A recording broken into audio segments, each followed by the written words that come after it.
Welcome to Toffee TV. It's the Tuesday topic. Yeah, Ronald Koeman. He likes to talk, doesn't he? I know. He likes to talk, old Ronald, doesn't he? Oh, he loves it. Love it. And he said a few things last week. This week, last week even as well. Last week, I mean, he did an interview. He was on TV over the weekend in Holland. Very, like, I don't know, like, with like the Dutch version of Cammy. Hey, my name is Cammy. Soul glow on his head. It's unbelievable. It is unbelievable. He literally could have got Steve McLaren to put a wig on him. Ronald, how do you say in English? Smoke a fat guy. Fantastic. I mean, last week he got into a little bit of trouble. I mean, the Machete comments had just come out. One very telling comment: Koeman does what he likes. Yes, he does.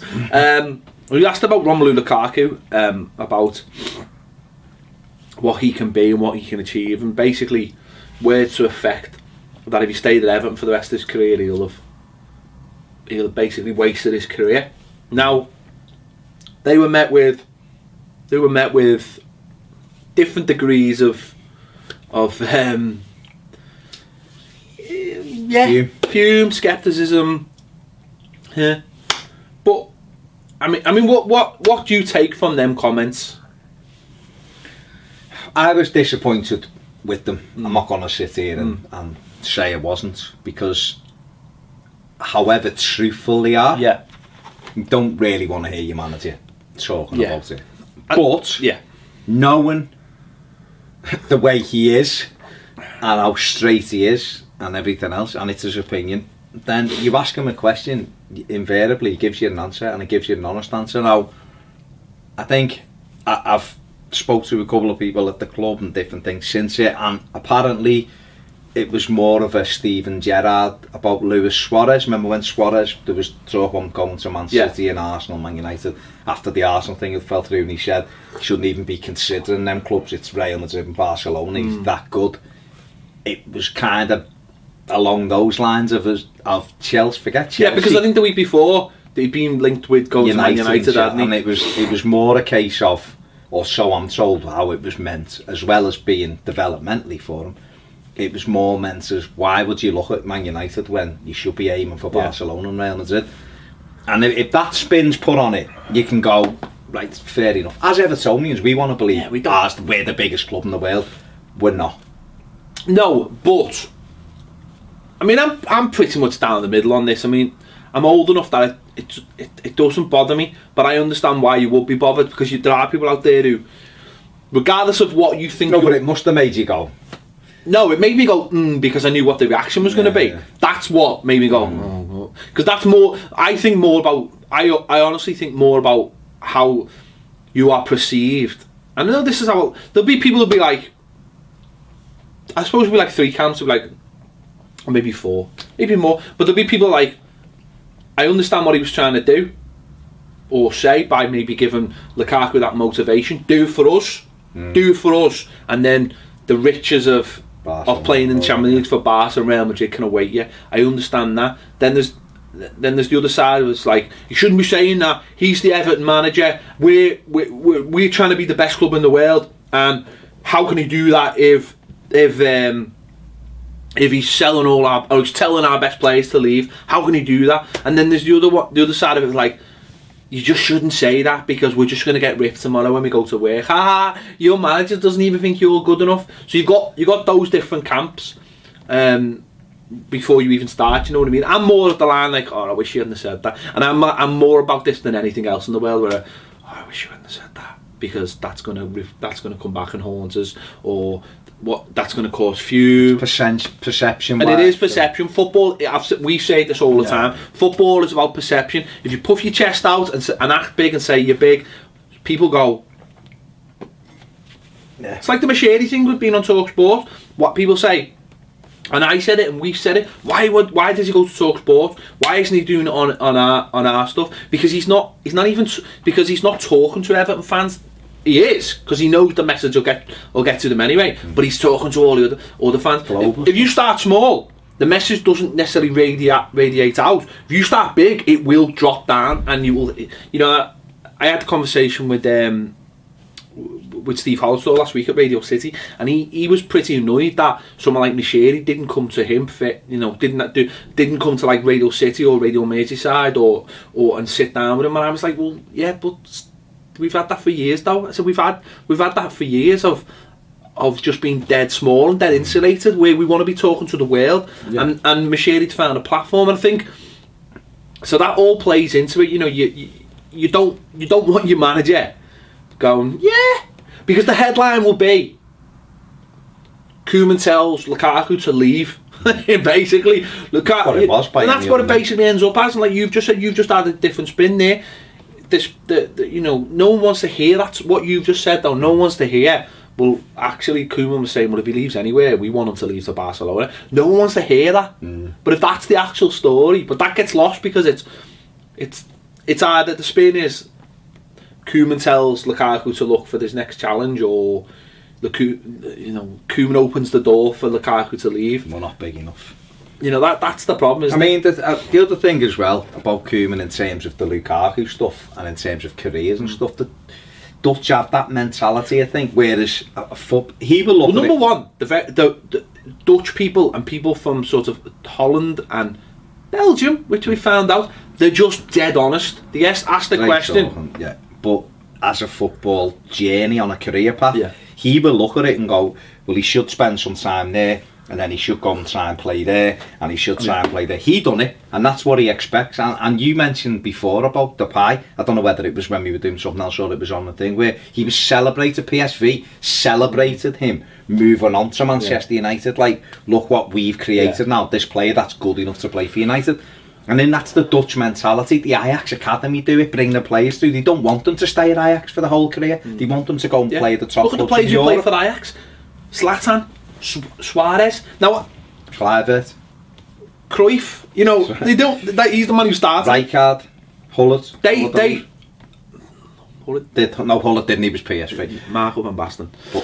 But they have that mentality. I'm not saying that's our mentality, but the Dutch have that mentality where they, like you just said, they make their own, but they know that they're not big enough to keep them. Even though Ajax have bridged the gap, winning Champions Leagues and the Champions League, which they won in 1995, was it? 4-0, the final. No, 95 when he won 1-0. Was it 95? Come on, help me out here, Baz. It might be 95. Yeah. Okay, when it was Kluivert, and Seedorf and Edgar Davids and Van der Sar in goal, and this collection of amazing players, and literally just it went, and no one went, oh, we could. And I'm not saying we're the same, but that's their mentality, like you just said. Their mentality is build, strip it down, start again, and unfortunately they're losing that, but that's still their mentality. Look at someone like Christian Eriksen. They plucked them out of Denmark, I think it was, wasn't it? Give him a couple of years, gets to play in the Europa League, Champions League, and then a big club or Spurs comes in and buys him, and that's been their mentality for years. So that is the mindset of those players. Yeah. And him, that's what I'm saying. He look at it and it's almost nomadic.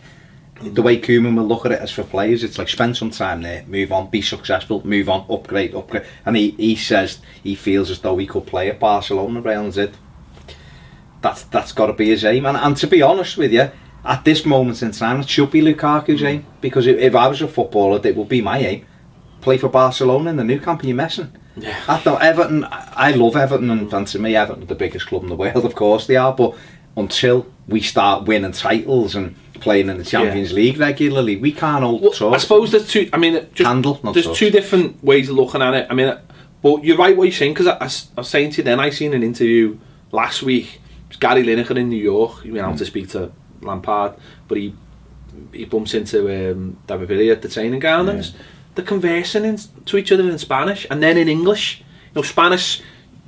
Lineker's basically paying him the compliment by speaking Spanish to him, talking about his time in Barcelona. And when they started someone at time in New York, they flipped it to English because that's what the English was going to be. It was Lineker was someone who played for Leicester, came to Everton, moved to Barcelona, spread his wings out, and now he's a big Leicester fan. And no Leicester fan goes, "You're a knobhead. You're a knobhead for leaving us." That's just the way his career path took him. Now, that's fine. The flip side is, like we've already mentioned, is it's having that have the clubs. I'm trying to think of the right way. Is the message coming out of the club? Should it be more of a fixed message coming from everybody?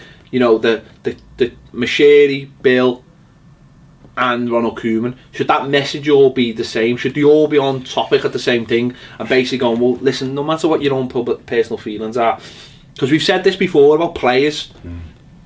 When you go, you know, when you do us a favour, Ronald, when you go and do that interview, you know, don't say players can leave. Don't say someone might be really good that we all know.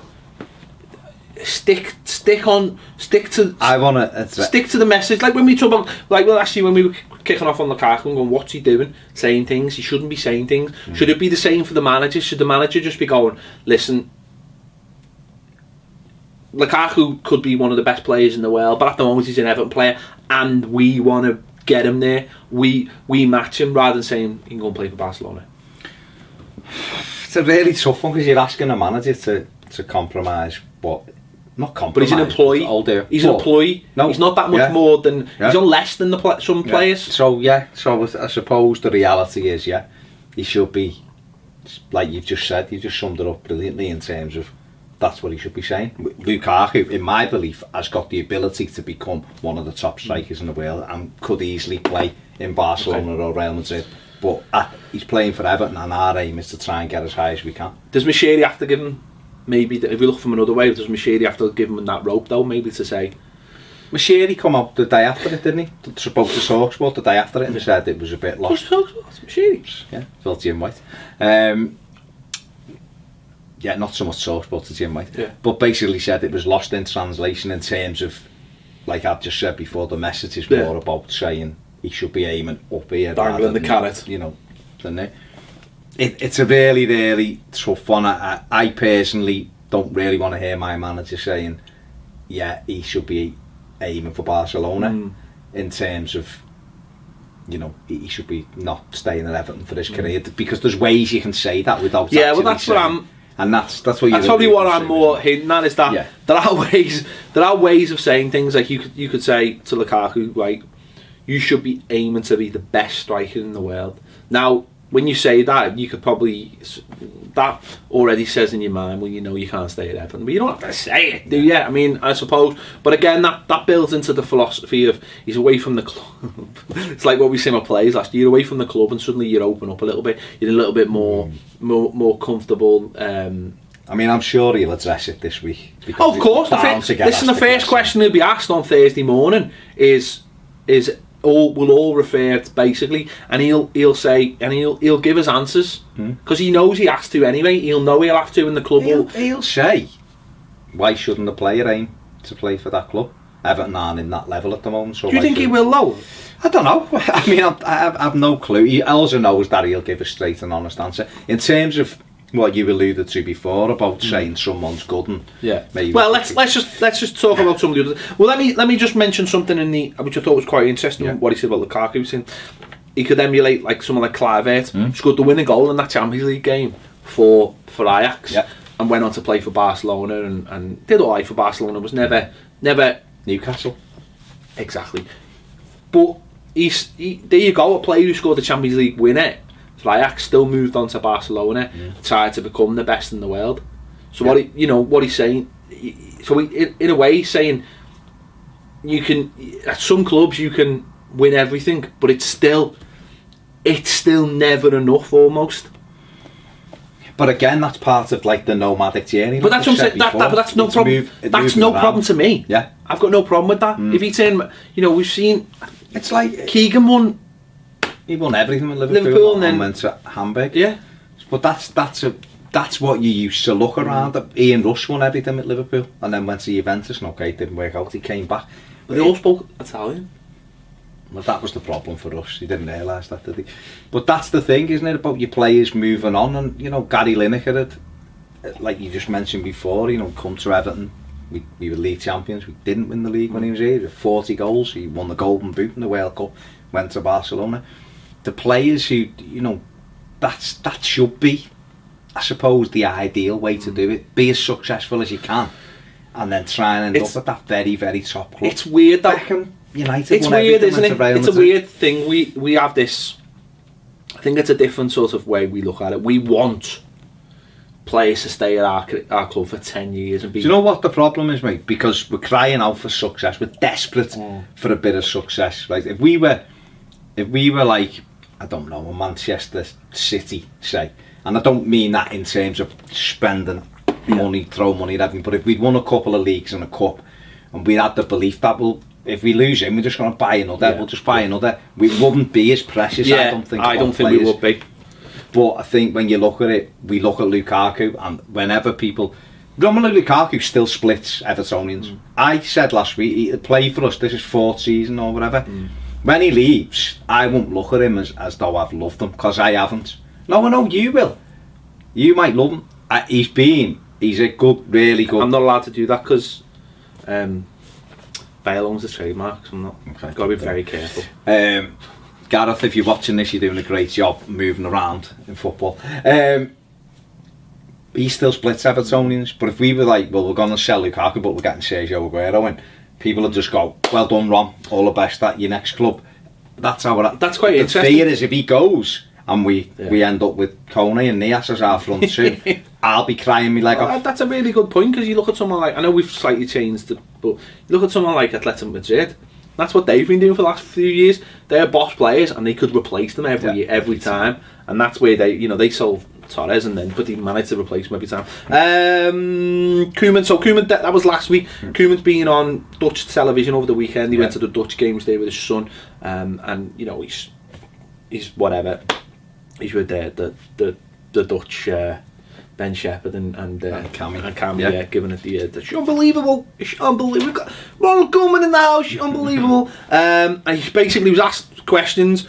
The one that seems to be popping up and annoying people is that he said basically Liverpool look good. He was asked who could win who could win the league, and he said Liverpool could win the league. Yeah, and Liverpool could win the league. I wish he probably hadn't said it, but he's telling the truth, because they're top of the league and they're doing all right. But he could win it.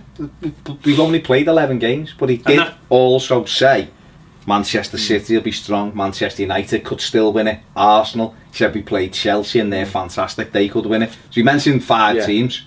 So that people have picked the headline out over here as Liverpool. He's tipped Liverpool to win it. He just said they could win it, and it's a correct, truthful statement, because at the moment Liverpool could win it. They're playing brilliantly, whether we like it or not. Now, we also mentioned Memphis Depay, who we spoke about in yesterday's video. And basically, he was asked the question and he answered it, didn't he? And again, it's just that directness, saying, no, I'm not going to talk about other people's clubs now, other players at other clubs. He's just said, we're interested. He's a player we're interested in. If we can get him in January. That's it.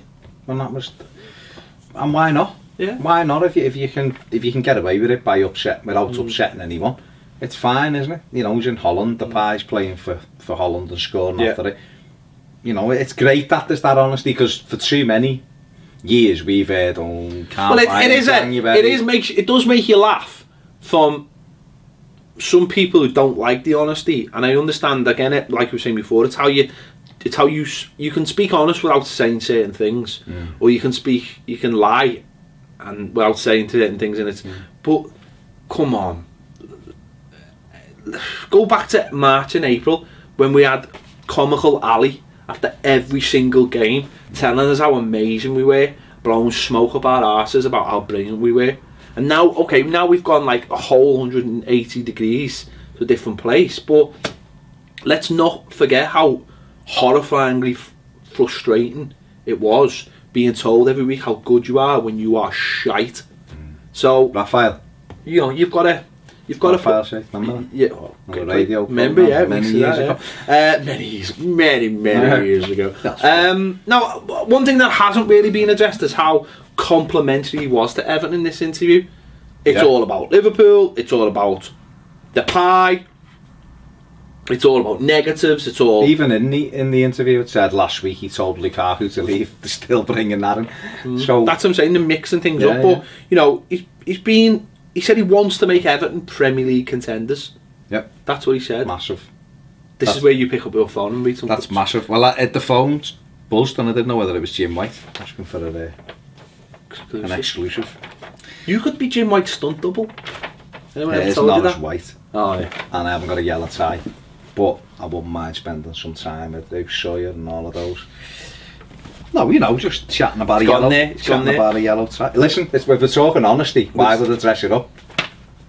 There you go. So yeah, he said Everton, he wants to make Everton... The headline was he wants to turn us into Premier League title contenders. I'm not lying, there it is. Some newspapers that lies. This is a very big club. Well, this is quotes. Okay, yeah. Quotes. Okay. The very big club, and the aim is to be in the top position again.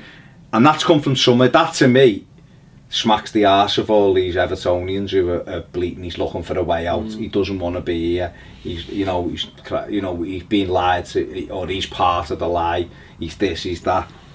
The manager has come to us when he didn't have to. He's come for a big fat wedge, don't get me wrong, but he's come here because he's been promised stuff. Farhad Moshiri was on the radio last week talking about his ambitions, what he wants to do, what he wants a Koeman on the sideline. They know the players, he'd gonna back him. And this is what he said. He said that, you know, it's a long time since Everton will win trophies and challenging for a title, but that is what we want to do. This is a very big club and the aim is to be in the top position again, challenging for the important places in the Premier League. And then this bit I thought was interesting because people are saying, you know, he wants to get off all that, you know, all the body. I never knew we had so many body language experts. But then again, if you read Twitter, there's politicians and everything on there. It takes time when you come to a club to get everything you want in place. But I understand that this is in the game now. You do not always have the time. Results are very important. And while we say there should be more patience, that is not how the game works. Now, long-term projects are no longer possible if you do not have success quickly. We know that most supporters appreciate that a manager might have some time, but others put pressure on the owners to sack managers. The ambition for this season is to challenge for European football. We've introduced new players and we feel as though we're not too far away from that. So there's a lot of things he said in there that kind of, for me anyway, address some questions of, yes, is he happy here? Well, yeah, happy on 6 million a year as well. Does he feel as though he can turn Everton into a side that can compete for Champions League places, maybe higher? Yes, he does. Why does he think that? Because he's been given assurances. Yeah. So when you put those three things together, you have to just accept he's not going to be front-time Frankie. He's not going to be coming in with a cappuccino and tight trackies on going, morning gents, how are you? And all that. Because we had that for 3 years and we didn't like it. So what do we want? Do we want someone who's full of bluster who goes, oh, we're amazing when we're crap? Or do we want someone who goes, listen, he is. I'm just your coach and I'm going to He is the opposite, isn't he? I mean, he's a cold fish. We've said this before. He is very professional, very... He's clinical. He's very down the line. That's what he is. Cold. He's clinical. Maybe some people are getting annoyed because they see, you know, bouncing Larry on the other side, jumping around every 5 seconds every time. No, he's alarming. Bouncing around every 5 seconds, you know, top of the league and all that, and how they all love him and all this. But we've got a manager who's just complete opposite. But it doesn't mean that behind the scenes he just sits there going, you know, get out, come in, get out, you know. He's Arnold Schwarzenegger. That's what he actually reminds me of Arnold Schwarzenegger in Kindergarten Cop. It's not a tumour. Basically, he just gets on with it, gets on with his job and does it as professionally. He likes his breaks. He likes going on. Likes his golf. You know, from what we've heard, he's not. Some managers are like arrive, crack at dawn, and there all day. He's not. He has people do jobs for him. That's the way he likes it. And ultimately, in a couple of years, we'll see if that's worked. If it hasn't, it won't be for the want of trying, for me. Because no matter what you think about Ronald Koeman, and I know we've talked about this, about having been on the ladder, but this refers to Lukaku as well. If you're not doing it, you don't go up the ladder. No. You know, you just don't. You know, think about someone like Ross Barkley. He doesn't get talked about with moves to Manchester City and places like that anymore, does he? When people are talking about your players going to big clubs, take it as a compliment because they're doing well. And if it's the same with your manager, I got asked a question here in the summer, you know, Sky could come down and they were like, oh, are you worried that he'll be off in 2-3 years? I was like, well, no, because I've just lost a manager, sacked, I'd rather have a manager who leaves in a couple of years because he's been really successful than feel the way we were feeling at the end of the season. That's just the natural order of things, you know what I mean? Unless you're that thing getting chased by the snake, whatever it was. Just, you know, who knows if you can be one of them. That was amazing. Can't even think what it was. It was amazing. How the hell did it get away, by the way? I don't know. Like a lizardy type iguana. What was it, iguana? It was amazing. It was amazing. There were snakes everywhere. It was Indiana Jones. It was very, very good. But well, you're right, because look at the likes of Guardiola. He used to say he's going to stay at City longer than 3 years. We don't know. He may do. He may love it and go, there's nowhere else for me to go. He might go back to Barcelona. It might be a natural thing for him, and he'll have gone to Germany, gone to England. He's back at Barca. Who knows? But it's 3 years there. Koeman might stay 2-3 years. He might stay 8 years. Who knows? But if he goes in 3 years, it's because he's done well. And if he's done well, Everton Football Club will be stronger and better for it. And having this structure in place means that we'd then be looking, when we know that he's getting tapped up, we can then start doing a bit of tapping up ourselves in terms of we want the next man in to follow this structure. That's what Farhad Moshiri has put in place. And I think, listen, I don't love the fact that the camel or the llama, whatever, bounces around all over the place, but I understand why people would, because it gives you that feeling. Connection. I'd rather have him than the other fella at Chelsea who's jumping in the crowd. I love him. Not a 5-0. I love Conte. Not a 5-0. I love Conte. A 5-0. A 3-0, the game's dead. So a 4-0, do what the llama done when they scored their 5th. Would you not celebrate a 5th goal? I would. I'd go like that. I wouldn't dive head first into the crowd. Well, I'd rather have a manager that tells his players to keep going than someone. You can tell your players to keep going. Don't forget Klopp. When they were 4-0 up against us, basically started laughing. Yeah, but he was laughing, but he wasn't that. He told them to stop scoring. Exactly. I'd want a manager who's like, fucking pound them to the, like, Dingo off the Walking Dead till he's gone. That's what I'd do. Definitely. Just laying it out there. Maybe I've opened too much up. Maybe I spoke too much. Too soon. Yeah. Wasn't expecting. So, I'm a bit scared though. Well, you knew the risks when you took the job. But it was enough to convince you with some bacon rashes. Let us know what you think. Has Koeman said too much, or you're not asked, or is it the way he said it? Should he have never brought in other football clubs, or should he have just put the carrot there without mentioning other football clubs? Should he said, you want to be playing Champions League football, then get us to Champions League football? Or is it just a load of nonsense? Is it just a load of fume as normal over absolutely nothing? Nonsense. Let us know in the comments. Thanks for watching Toffee TV. This has been the Tuesday topic. See you later.